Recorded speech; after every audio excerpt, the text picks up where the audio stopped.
भक्तजनों, आइए संक्षिप्त आनंद रामायण के राज्य कांड के 10वें सर्ग में प्रवेश करते हैं। राम राज्य में कुत्ते को भी न्याय प्राप्त होना। राम राज्य की महिमा में गृध्र और उल्लू का वृत्तांत। श्री रामदास बोले, हे शिष्य विष्णुदास, एक बार की बात है, श्री राम जी अपनी राजसभा में विराजमान थे। उस समय उन्होंने राजद्वार के बाहर से बार बार आती हुई एक कुत्ते के रोने की ध्वनि को सुना। तब उन्होंने दूत से कहा, देखो तो वह इतनी ऊंची आवाज में क्यों चिल्ला रहा है।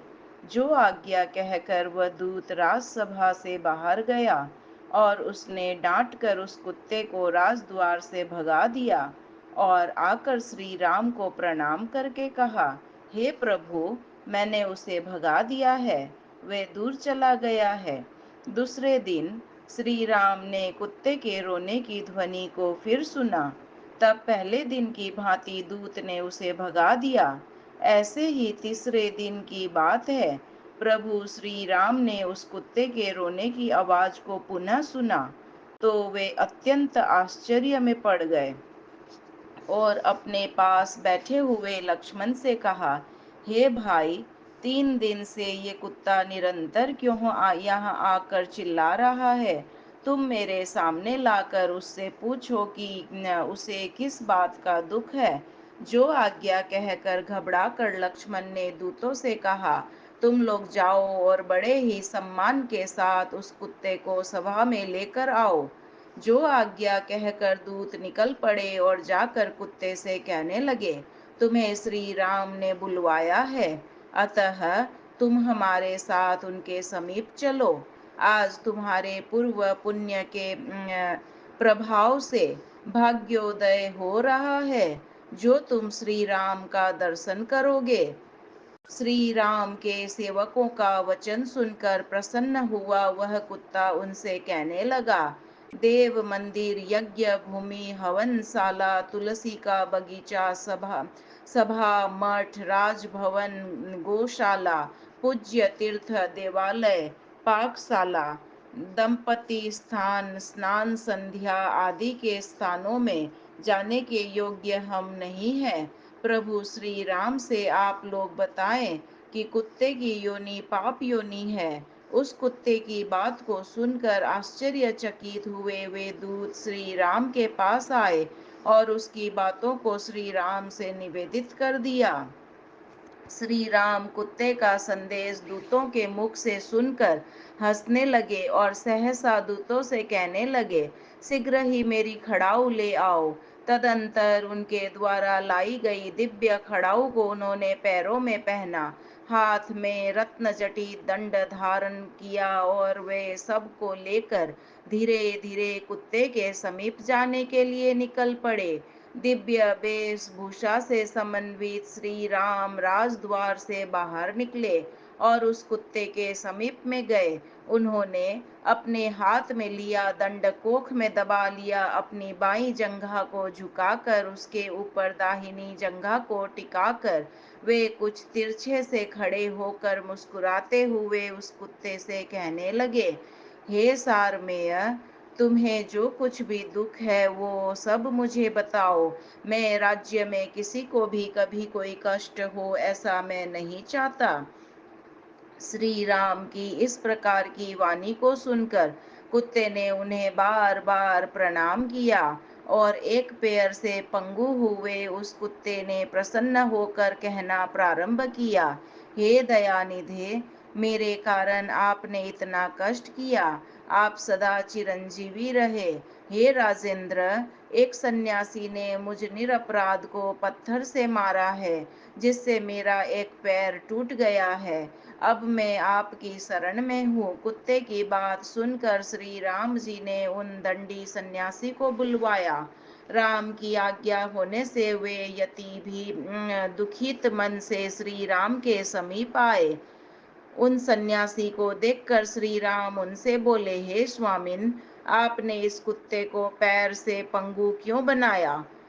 श्री राम की बात सुनकर यति श्री रघुत्तम से कहने लगे, हे प्रभु, मैं भिक्षा ग्रहण करने के लिए रास्ते में इधर उधर भ्रमण कर रहा था। उसी समय इसने भिक्षा में प्राप्त मेरे अन्न को छू दिया। हे राजेंद्र, मध्याह्न का समय था, मैं अत्यंत भूखा था। तब क्रुद्ध होकर मैंने इस अपराधी कुत्ते को भगाने के लिए एक पत्थर मारा, जिसके कारण इसका एक पैर टूट गया। सन्यासी के इन वचनों को सुनकर श्री राम पुनः उन सन्यासी को कहने लगे, हे यते, यह अज्ञानी पशु है। इसने अपना आहार देखकर ही आपका स्पर्श किया, अतः इसमें इसका कोई दोष नहीं देखता हूँ। यह अपराधी नहीं है, बल्कि इसमें आप ही इसके अपराधी हैं, अतः आप दंड के भागी हैं। सन्यासी इस प्रकार कहकर श्री राम उस कुत्ते से बोले, ये सन्यासी तुम्हारे अपराधी है, अतः मैं इन्हें तुम्हें सौंपता हूँ। तुम इन्हें जो दंड देना हो वह देकर सुखी हो जाओ। श्री राम के वचनों को सुनकर कुत्ता प्रभु श्री राम से कहने लगा, हे प्रभु, इस सन्यासी को शिवालय का महंत बना दिया जाए।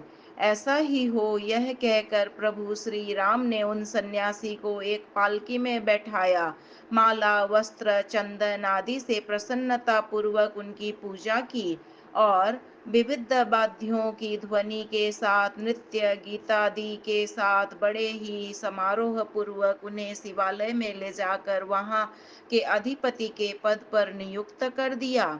उस समय सन्यासी ने मेरा भाग्योदय हुआ है यह समझा, जो कि उनका अज्ञान ही था। तदंतर श्री राम ने अपने सभासदों के साथ पुनः अपनी राजसभा में प्रवेश किया।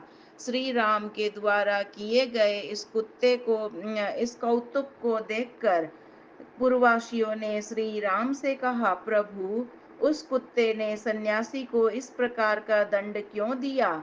कहाँ तो वे सन्यासी भिक्षा मांगने के लिए इधर उधर घूमने वाले थे, फिर दंड स्वरूप उन्हें यह महंत का महान पद प्राप्त हो गया।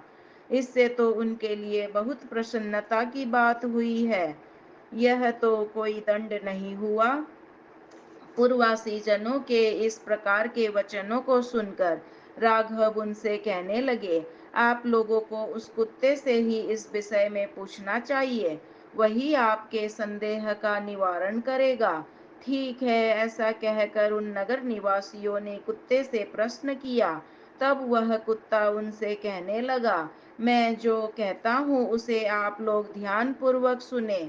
शिवालय, मठ, बगीचा, दान में मिले ग्राम, इन स्थानों के अधिपति अनाथ स्त्री तथा बालकों के धन का हरण करने वाले, कर्कश वाणी वाले गो ब्राह्मण तथा शिव के निमित्त अर्पित धन का अपहरण करने वाले, अन्याय करने वाले, राजा के भवन में पहुंचे हुए याचकों को भगाने वाले, दूसरे के द्रव्य का हरण करने वाले, प्रायश्चित के लिए प्राप्त धन पर अधिकार जमाने वाले, ब्राह्मणों के लिए तथा हवन के लिए प्राप्त धन को हड़पने वाले तथा अन्याय पूर्वक बहुत सारा धन एकत्रित करने वाले, ये सभी दूसरा जन्म में कुत्ते की योनि प्राप्त करते हैं।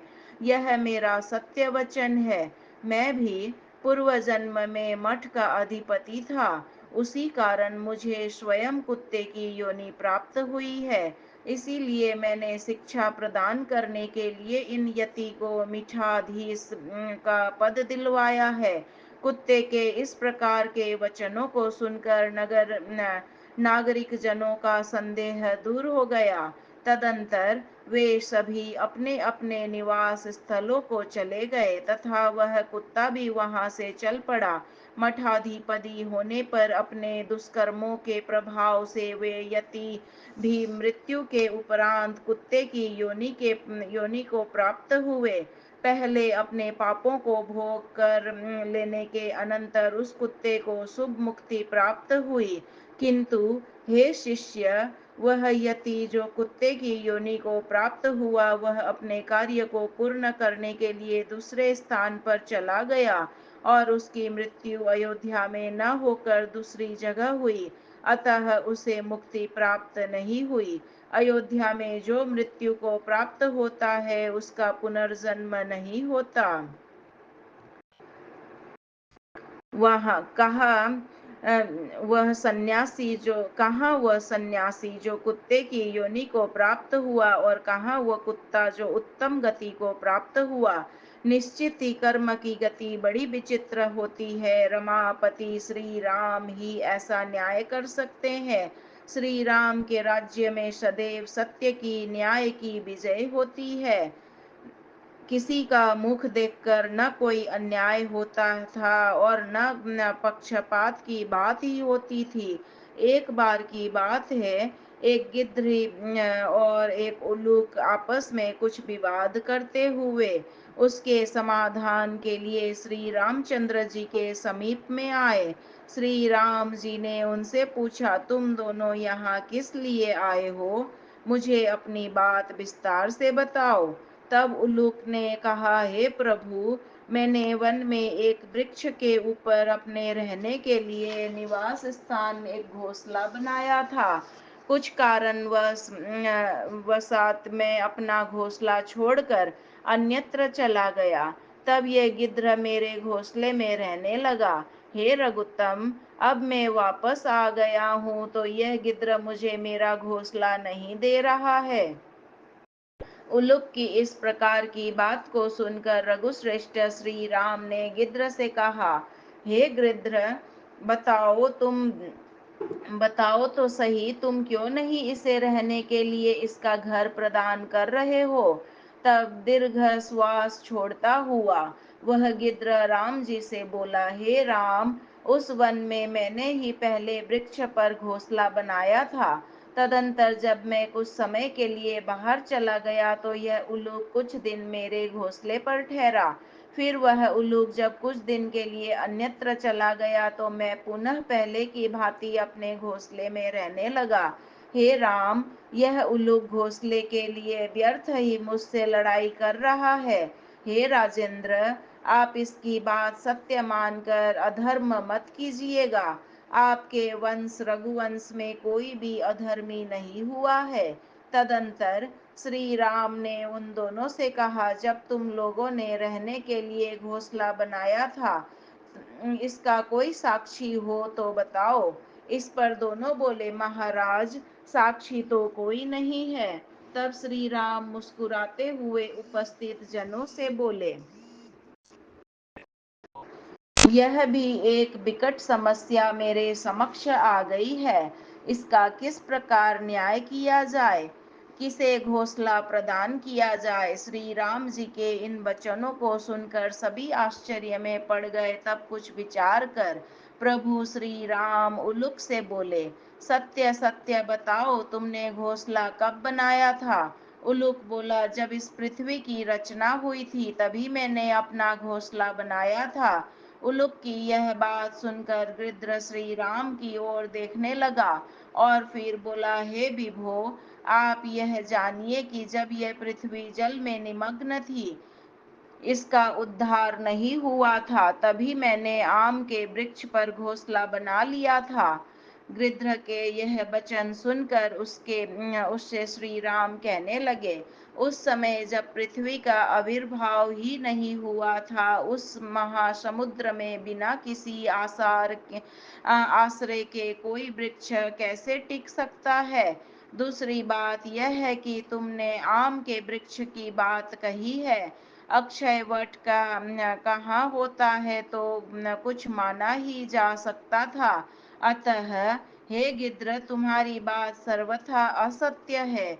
तुम व्यर्थ ही इससे विवाद कर रहे हो। तुम्हें धिक्कार है। यह कहकर श्री राम ने उस अपराधी गिद्ध को प्राण दंड देकर मुक्त किया। वह गिद्ध धन्य था जिसकी मृत्यु श्री राम के समक्ष हुई, और श्री राम का दर्शन करते हुए उसने अपने प्राणों का त्याग किया। तदंतर श्री राम ने उल्लूक को उसका अपना घोंसला रहने के लिए प्रदान कर दिया। सर्ग 10 यहाँ संपूर्ण हुआ। सियावर रामचंद्र की जय, पवन सुत हनुमान की जय। श्रीमन्नारायण नारायण नारायण, भज मन हरि नारायण नारायण नारायण।